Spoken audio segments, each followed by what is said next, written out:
Society's virtual cooking series. We are so excited to welcome Bridget Thibeault tonight, the owner and chef of Luna Bakery and Cafe. Before we get started, I want to make sure I promote a few things. We have some upcoming cooking programs that are not yet announced, but stay tuned to the next few days and check out our website at hudsonlibrary.org to see when those will all be announced. On to during tonight's program, if you guys have any questions, comments, or want to know more about the recipe, feel free to leave all of your questions in the Q&A section down below. Or if you're watching us on YouTube, you can leave them in the chat and we'll try to get to as many as we can throughout the evening. If you didn't already receive the recipe and are looking for it, we'll have the link for the recipe will be in the chat tonight as well. Okay, now that that's taken care of, let me introduce tonight's chef. Bridget Thibeault earned her culinary degree from the Cooking and Hospitality Institute of Chicago. She has worked as a food stylist, culinary director, and pastry chef at Fire Food and Drink. In 2011, she partnered with the Stone Oven Bakery to open Luna Bakery and Cafe. Luna, a cozy European-style pastry shop and cafe in Cleveland Heights, and it offers a fresh breakfast, lunch, dinner options, including crepes, salads, paninis, and local coffee. In 2018, Luna opened their second location in Moreland Hills. Then welcome, Chef. Thank you for joining us this evening. Thank you for having me. I'm so excited to be here. This should be great. I have to say, Luna is one of my top favorite places to stop up in the Cleveland Heights area. Oh, thank you. That means a lot. We really appreciate it. And tonight you'll be making your Bourbon Pecan Pie.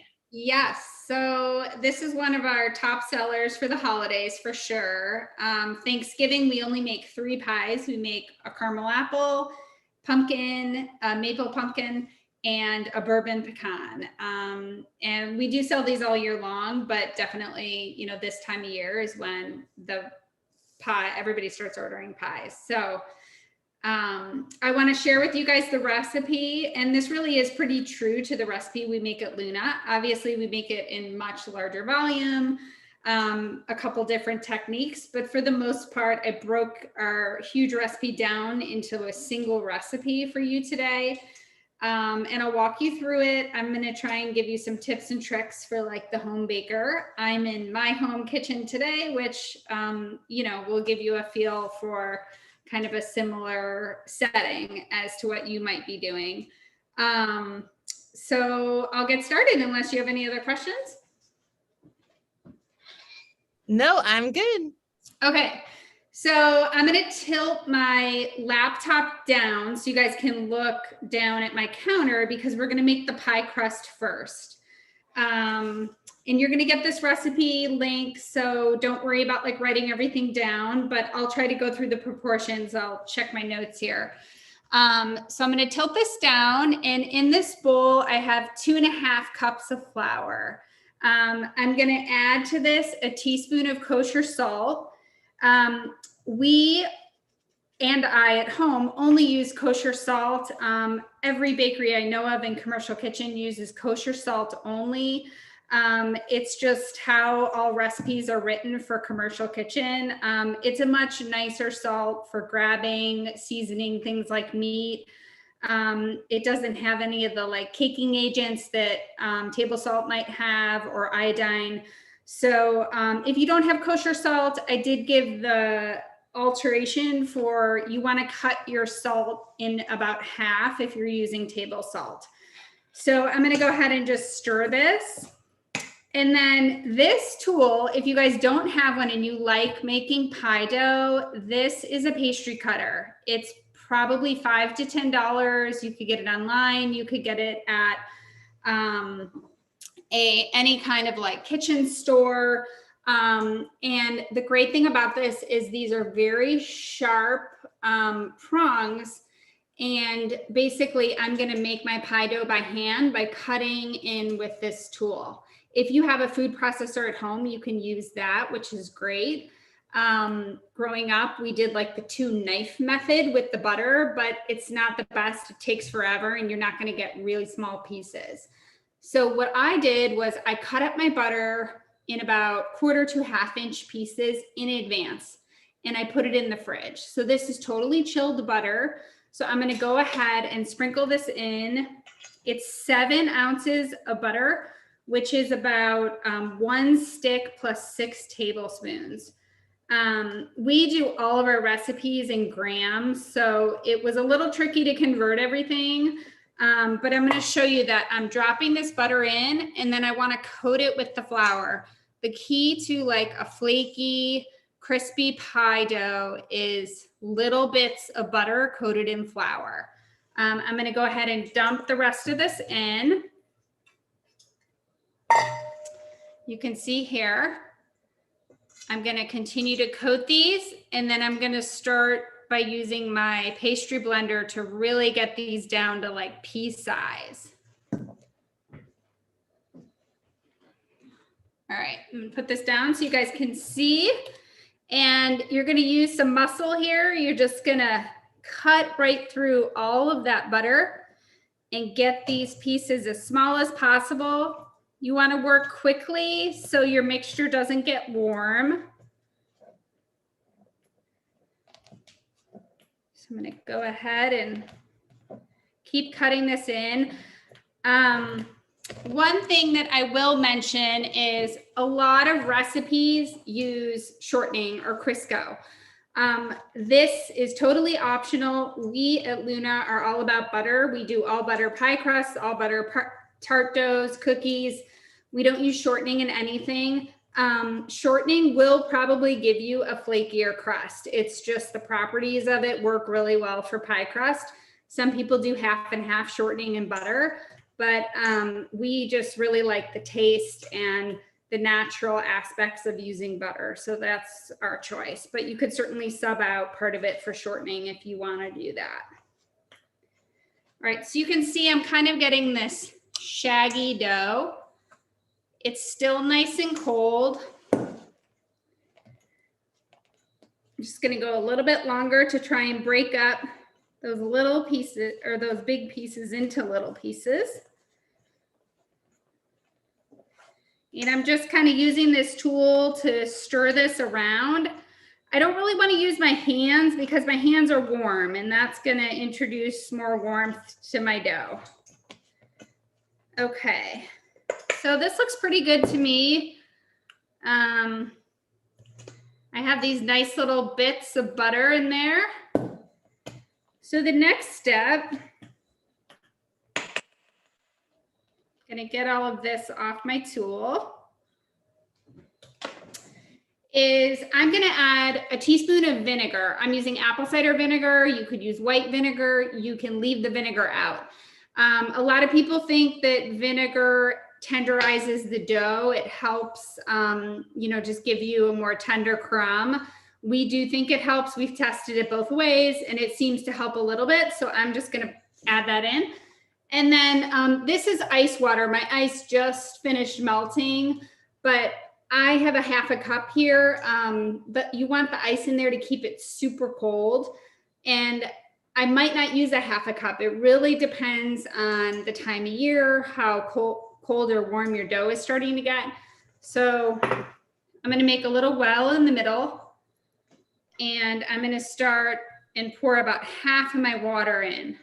And then I'm going to start by using my tool, so I don't use my hands yet, and just mix this a little bit. Try and get that water coated. And then I'm going to start to use my hands at this point. And basically, I want to use the least amount of mixing possible. So I want to just start to toss this together and eventually bring it together into a dough. But I don't want to mash it. I don't want to mush it. I don't want to turn it into a really soft dough. So I'm going to go ahead and add some more water because that's evenly distributed.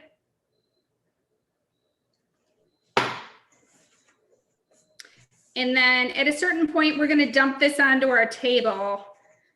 So if you're working at home, just make sure you have a nice clean surface.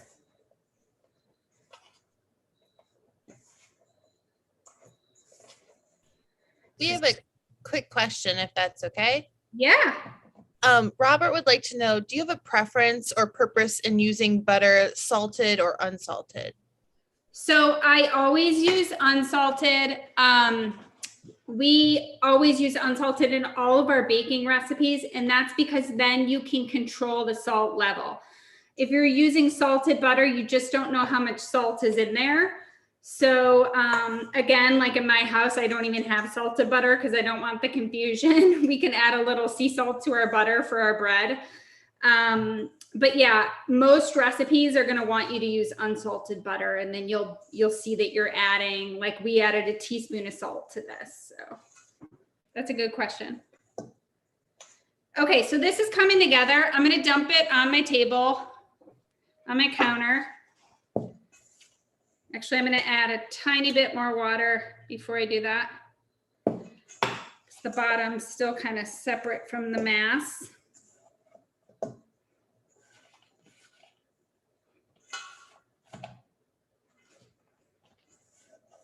Okay, so I'm going to dump this out.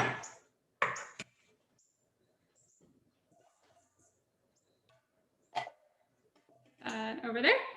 And then I just want to bring this together. This is really like a shaggy dough at this point. It doesn't look like a mixed cookie dough or something you do in the mixer. Definitely you can still see those little chunks of butter. And we just want to bring this together enough to be able to put it in a ball and chill it. And at this point, it's getting a little sticky here, so I'm going to put a little flour down, try and get all these last bits incorporated. And because we're doing a circular pie, I want to put this into a nice round disc because that's how I'm going to roll it out. All right, so you guys can see this has just come together. I have a nice round disc, and the recipe that I sent, it says that it makes two pie shells. I split this today. I made 2 pie shells out of it, but I did it in a 9-inch pie tin. It really just fits the pie tin. So if you're a beginner, I would recommend just using this disc as 1 pie shell because it might be difficult to get it in there perfectly and have it fitting properly. When you get better, you could split this into 2. But I'll show you some techniques for things to do with your scraps. So I'm gonna go ahead, just take some saran wrap and chill this. And you want to make sure this is nice and even and round because you're going to roll this out after it's chilled, and you want that round shape to be starting out. All right, let me go ahead and throw this in the fridge. And then magically, I have a nice chilled disc for you.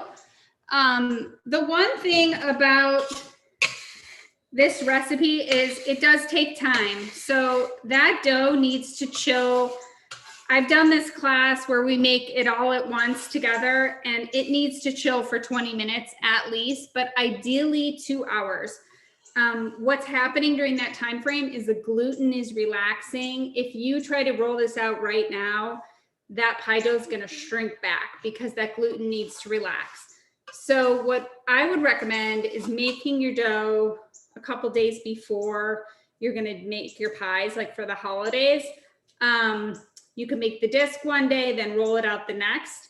And then when you roll out your pie shell, you can pop it in the freezer. You can keep it there for a couple of weeks if you wanted. But it's good to make this in stages because then it's not an all-day process. Okay, so we are going to roll out our pie dough. And I showed you guys, I'm going to use a disposable pie tin. There's lots of different pie containers. This is a deep dish.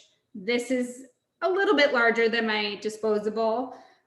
They're all fine. The thing to note about the deep dish is that it is going to take a little more pie dough and a little more filling. So if you're okay with a lower filling, just do the recipe as is. If you want a higher filling, you might have to up the filling recipe.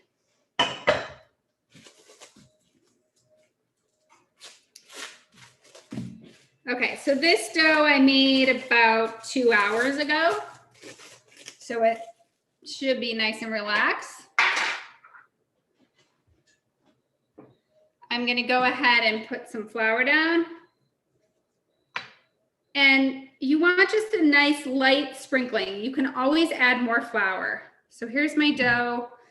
I'm gonna get some flour on both sides, just a light sprinkling, and then a rolling pin. If you don't have a rolling pin, it's a great investment, but I mean, I've used many tools for many things. I've actually used a wine bottle to roll out a pie dough once because I didn't have a rolling pin. I think I was on vacation or something. So you can always improvise. Okay, so the key here is that if you just go to town on one side of this dough, you're gonna get cracks. So you wanna slowly work around and rotate your dough. The rotating also helps you realize if you're sticking on the bottom. So I always want to be able to move this, and I don't want any sticking. If I find they're sticking, I just take a little flour, toss it underneath. So I'm going to keep slowly rolling this and turning it, and I want to make sure that I'm maintaining this circular shape. This is kind of squarish right now. But as I roll, I'm gonna work on making this a nice round shape.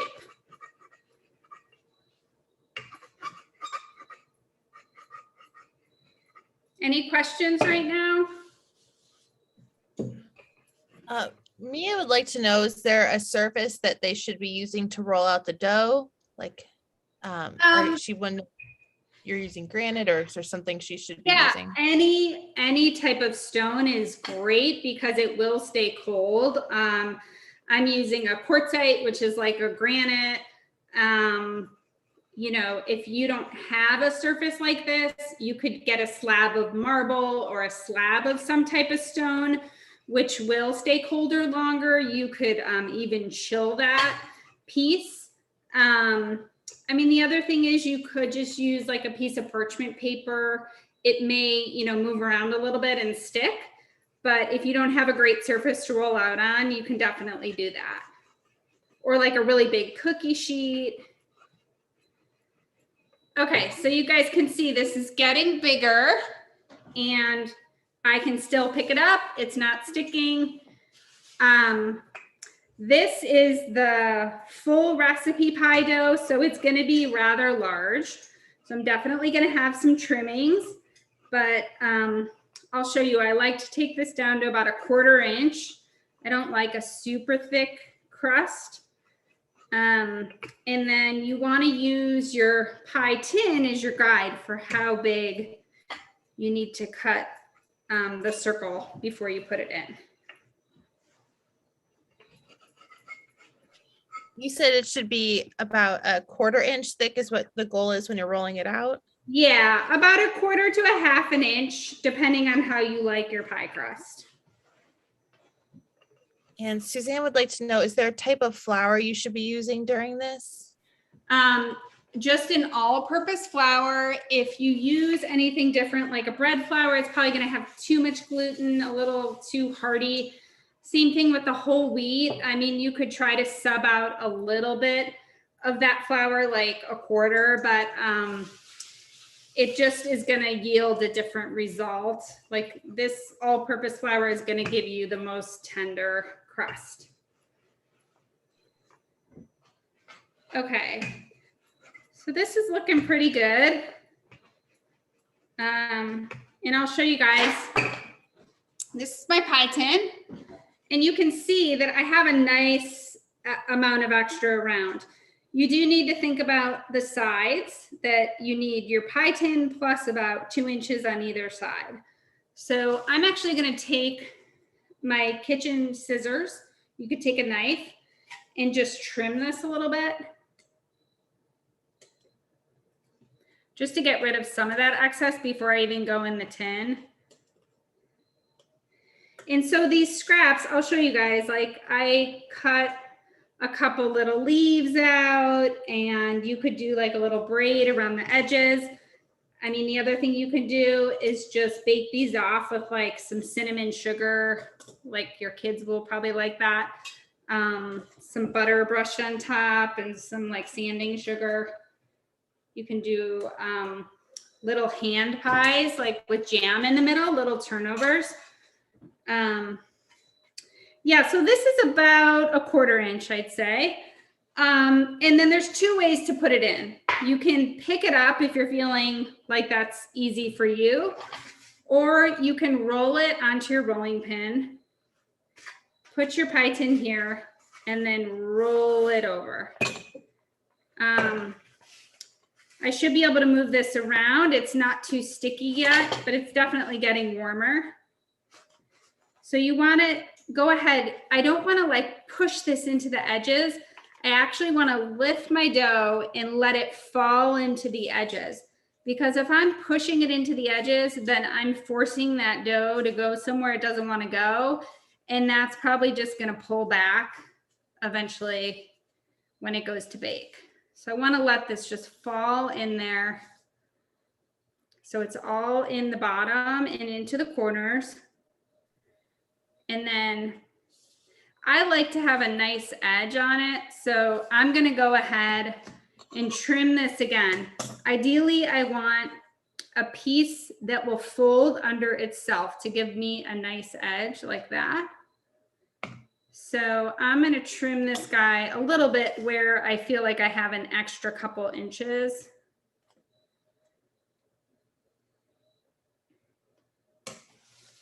Just go around. I highly recommend scissors. It's just easy when you're working with dough. It's easier than a knife.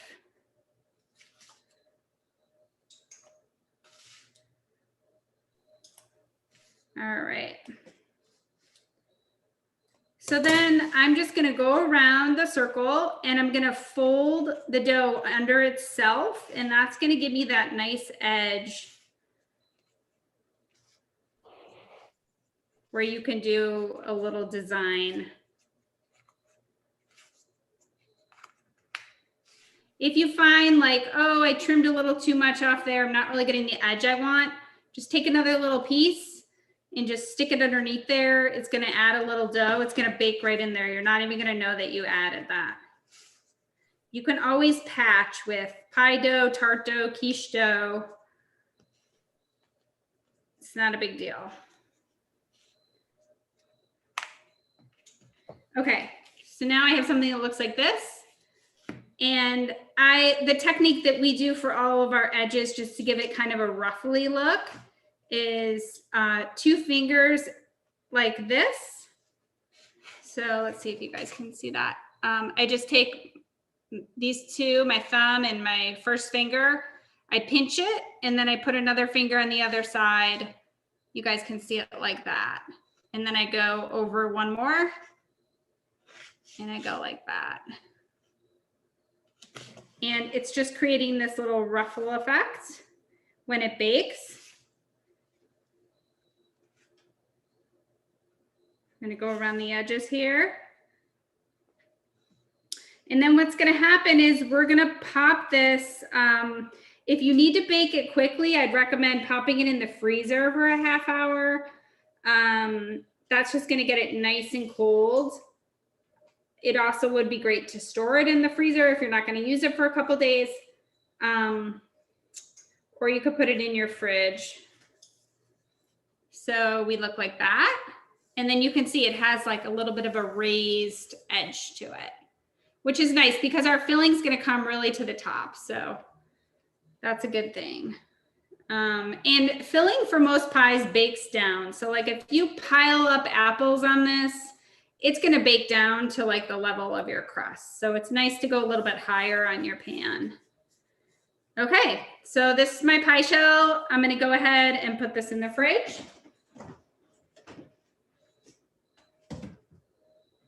See? All right. The one thing I was going to show you guys, these are some little things that I made with my scraps. This was just to show you that you could do a rope around the edge. You could do a really long rope. These are some leaves. I literally just used my scissors or a knife and I just cut the shape out. And then I just grabbed like a skewer and I put some little lines in it. This is like a little flower that I just rolled out of dough. So I can show you guys like for the,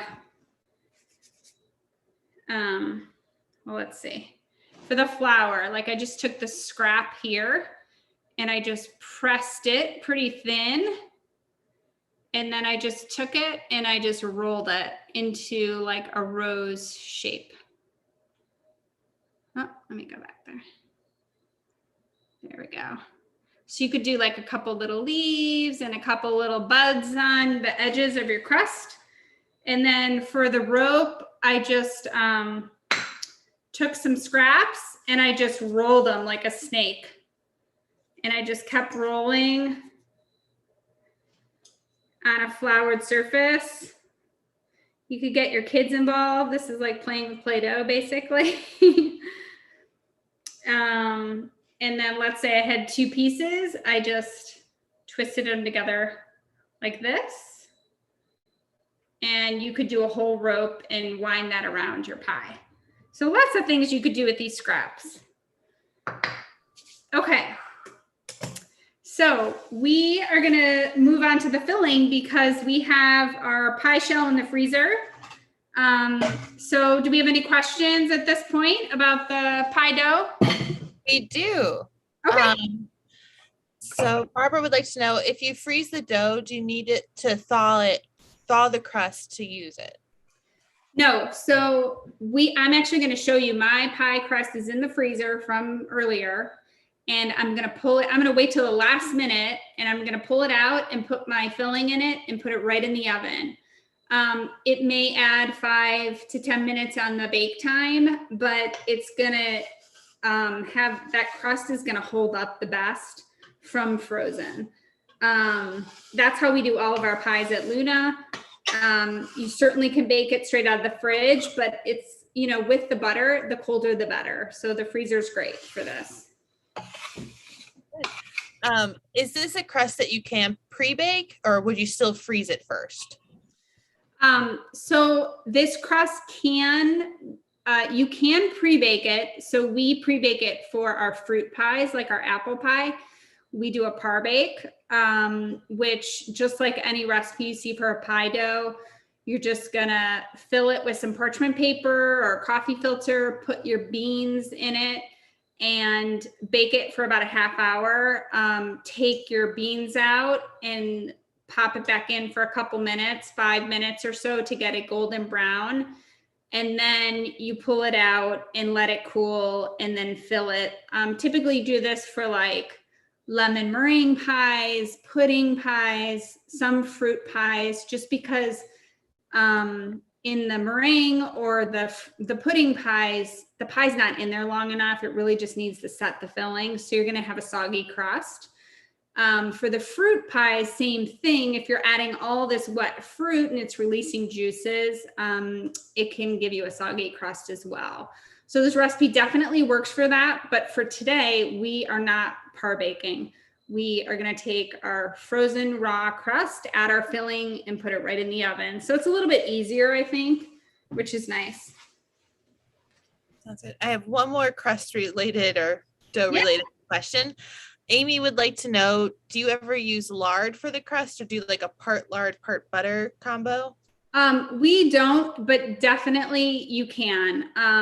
And that actually will give it a nice flaky texture as well. Lard kind of does the same thing as shortening. It's just gonna give it a little bit of a flakier crust. But just because we like to keep everything, you know, vegetarian and, you know, everything all butter at Luna, it's how we do it. But for sure, you could use lard. Okay. I have one final one. Sorry. Sure. Do you have to use a foil pan to bake a frozen crust? No, you can do your Pyrex or any type of pie pan should work fine. Thank you. Okay, so we're gonna move on to our filling. And the first thing we're gonna do is I already put my corn syrup in here, I measured it in here. So I'm doing 2/3 of a cup of light corn syrup. And then I'm gonna add 2 cups of brown sugar.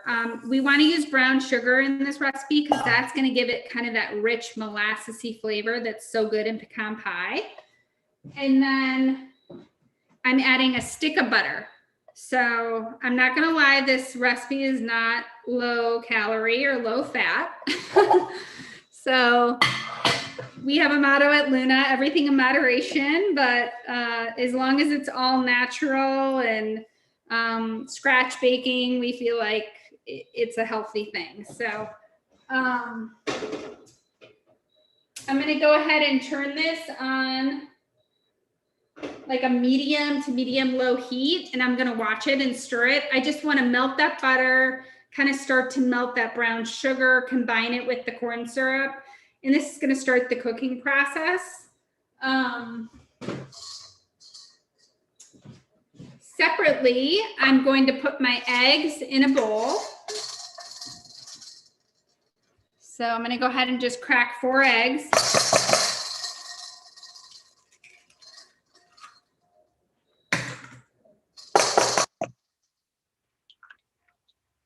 A little shell in there. And then to the egg mixture, I'm gonna add some salt.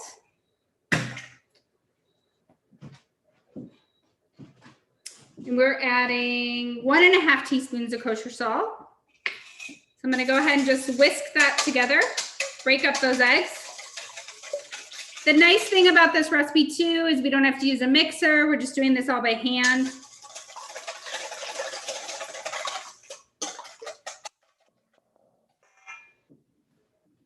Okay, I'm gonna check on my mixture over here, starting to melt.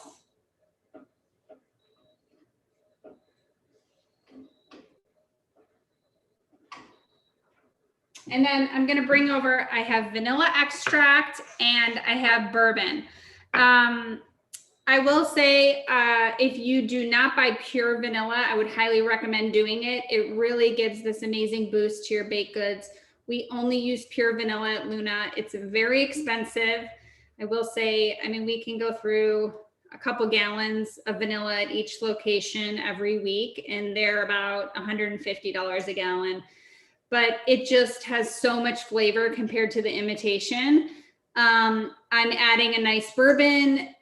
We do make this with a cheaper bourbon at Luna, and it really has a similar flavor, I think, because of all the sugar. So you don't need to use anything expensive on the alcohol side. Could you substitute out the vanilla for a vanilla paste? Yeah, for sure. Vanilla paste tends to be about the same price, but if that's what you have, absolutely. You could probably get away with using a little less because vanilla paste has pretty intense flavor. But yes, that's delicious. And could you explain the syrup part? What I'm doing here? Yes, please. So this mixture that I'm just, I know it's hard to see with my camera, but this is just butter, brown sugar, and corn syrup. And all I'm doing is just melting it. So then I can combine it with my egg mixture. And how do you keep the brown sugar and butter corn syrup mixture from breaking? It really doesn't break. I mean, it's not like homogeneous. Like you can still kind of see the butter separated, but the idea is just to get these properties melted. So it starts the cooking process. And then when we mix it with the eggs, it'll become one mixture. The corn syrup really is what helps, you know, like in this pie, the reason you need corn syrup is it prevents like the crystallization or kind of separation of the sugar. So it's kind of a binder as well as the eggs. So you don't want this mixture too hot. Like I really just melted the butter and got it combined, because if I add like a boiling hot mixture to my eggs, it's going to cook my eggs. So I'm going to go ahead and just add a little bit of this mixture. And then this is essentially called tempering, where you just mix it in with your eggs and it warms up the eggs and then creates a warmer mixture, so you can add the rest and it's not going to get little egg bits cooked in there. So I'm going to go ahead, add most of that, still a little bit left. Mix this up.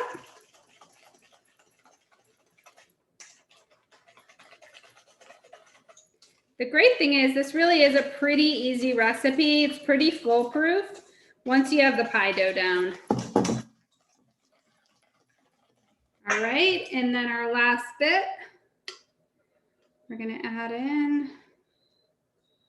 And this recipe works great for like little tartlets, or like if you have a 9-inch tart pan. We have little like 2-inch tarts we do for catering, and we fill that with this mixture. Bakes really nicely. And the one thing you will notice about this recipe is it has a decent amount of salt. That is the one thing that I think at Luna kind of separates us from a lot of bakeries, is not only are we a scratch bakery, but we really make it a point to balance that sweet and salty, because so many bakeries that I visit, it's like everything just is sugar, sugar, and you can't even taste the ingredients because it's just so sweet. So like this is a great example of like pecan pie can be overly sweet sometimes, but because we're adding the bourbon and the salt and the nuts, it really has a nice balance. Okay, so here's my mixture, nice and smooth. And then I'm gonna go ahead and add my vanilla and my bourbon. Whisk that in.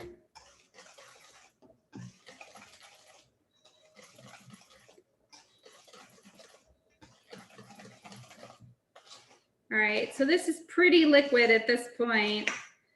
And then what I like to do is take out my pie shell.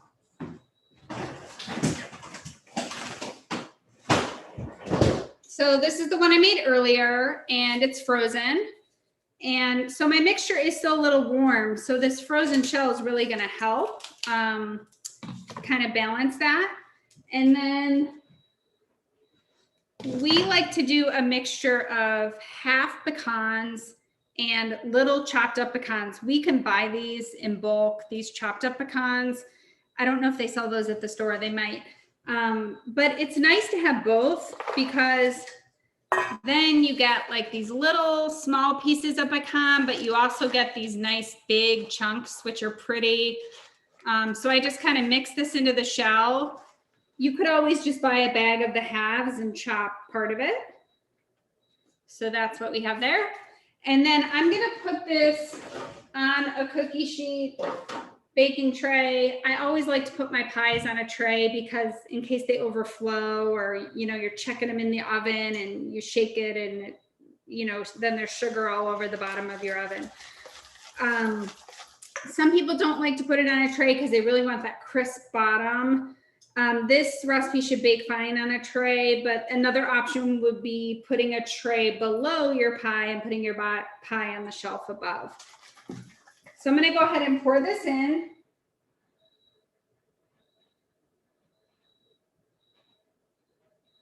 And it's just gonna slowly get in between all those nuts, and they're gonna kind of float up, but they should be pretty evenly distributed.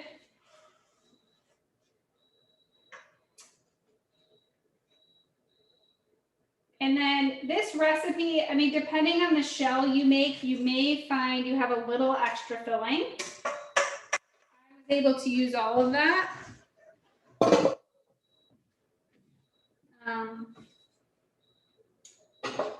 And that's it. So I'm going to go ahead and put this in an oven, 350 degrees. And I always like to set a timer for half the amount of time when I'm baking and do a rotate and check, make sure I don't have any hot spots in my oven. At Luna, we rotate everything. We have convection ovens. They should be totally even. They never are. So, you know, we'll be baking chocolate chip cookies and we'll rotate halfway through just because you might get this brown edge at the back of the oven where something's, you know, blowing hotter air. So I'm setting that for 30 minutes because this pie bakes about 50 to 65 minutes. The one I did earlier that I baked was about 60, 65. And it depends how dark you like it. This is the one I baked earlier. It's a nice golden brown. The edges are nice and golden brown. So I'll go ahead and cut this so I can show you guys what it looks like. Do you guys have any questions? Yes. Would you increase your bake time if you're using a glass pie pan versus a tin one?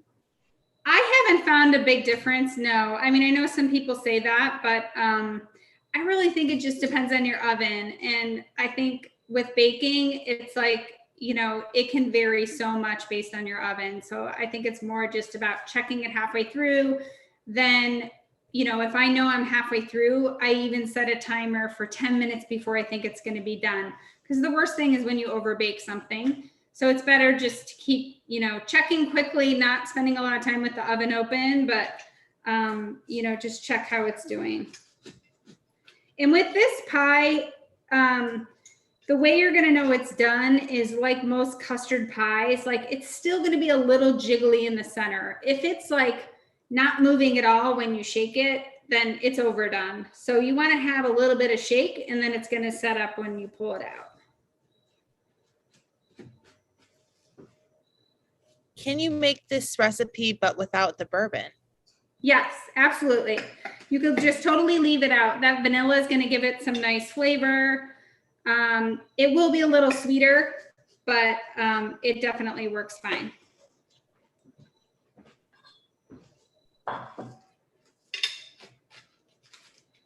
See if I got in there. So this is still warm. So ideally I want this totally cooled before I cut it, just because you're going to get a cleaner cut. But you guys can see, if you can see that, it has like a really nice shape to it. I mean, it's soft where it's going to be nice and gooey when you eat it, but it holds its shape. And I mean, that's an important thing owning a bakery where you don't want to cut into a pie and like everything, you know, all the apples fall into the middle. So you guys can see how it holds a slice there. And the crust looks nice and crispy and pretty thin, which I like, not too much crust. I would recommend serving this with vanilla ice cream or a nice just whipped cream. We always make our own whipped cream, which is just heavy cream and just a little bit of sugar and a pinch of salt. You could add some vanilla as well if you'd like. But it's so nice to make homemade whipped cream. It's really easy. You can do it by hand. It takes some arm strength, but just in a big bowl with a whisk if you don't have a mixer. And it's just so nice and light and airy. There's not many places that serve homemade whipped cream, so it's really makes a difference. That sounds delicious. Yeah, I know. I wish I could share this with you all. We have a lot of people in the chat who said it looks delicious right now. The other thing that you can do, I know some people do like a chocolate chip pecan pie, or you could do a mix of nuts. Like you could do almonds, pecans, and walnuts. You could switch up the nuts. If you want to do chocolate chip, you can even just drop the chips on the outside, like when you pull the pie out of the oven, and they'll melt on top. Or you could do a chocolate drizzle, or you can add the chips in the batter, just to add more decadence to it. That sounds amazing. I have a couple questions. Can you talk about how, what's the amount of pecans you use? And then are you putting whole ones on top, or would that ruin it? Oh yeah, for sure. You can do that. So we used a cup of whole pecans, a cup of chopped pecans. So it's about 2 cups of nuts. And yes, you absolutely, I mean, I've seen these pies on like Pinterest where they are perfectly lined up, all these beautiful pecan halves. You can definitely do that. I mean, we're not going to do that at Luna. We don't have the time. when we're making 200 pies at Thanksgiving, that's not happening. But that would be really cute too, to like go around the border and do some pecan halves or do a little design. For sure, you could do that. Could you substitute Kahlua for bourbon? Sure. Yeah. I mean, I feel like most liquors or liqueurs would work great. Rum. Yeah, you could do like something orange. There's lots of different flavors you could go with. That would be good. That's all I have right now. Does anyone else have a question? Oh, I are curious if people are ordering from your bakery for any of the upcoming holidays. Is there anything that they should know for? Yeah, so we do holiday menus. Like we're finalizing our Thanksgiving menu right now, and there'll be links on our website. The one thing I will say this year, just with COVID and everything happening, is it's like we're gonna close out orders probably earlier than normal for all the holidays. Unfortunately, we're extremely understaffed, like everybody, and we're trying to make as much happen as we can, but it's just our industry's really hurting for workers, and we're feeling it too. So we're very busy right now, which is great, but sometimes it's hard to keep up with the demand. So I'd say if you want to order, for sure, get in contact sooner rather than later. We have a catering manager who handles all special orders, and everything goes through her. So you can just email off our website or follow us on social. We mostly post on Instagram, on Facebook too, but Instagram's where we show like great photos and links to everything you need. So definitely follow us. Sounds good. I put the link to your website in the chat. Awesome. If you're interested, make sure to check it out. Oh, this is a good question. Amy would like to know, you had mentioned the tartlettes. Yeah. And how long would you have to bake those? If you were So it depends on the size, but I mean, literally, if you're doing like a little 1 or 2 inch tartlet, I mean, that could bake for like 5 to 10 minutes. Like it doesn't take long at all, because most of this is cooked. You just need to get that egg cooked a little more and set. So when we do little tartlets for like lemon meringue or pecan pie, anything like that, it's usually about max 10 minutes. Sounds good. People are upset that they can't taste it right now. But for people who'd like to prep for their holiday meals ahead of time, can you make this ahead of time? And like, can you freeze the pie, or like, what's the window for it? Yeah, I mean, I would say this pie will hold at least 4 or 5 days. I mean, bakery tends to get age over time. Like it's not as good as the day you make it, but for sure 2 or 3 days, it'll still be great.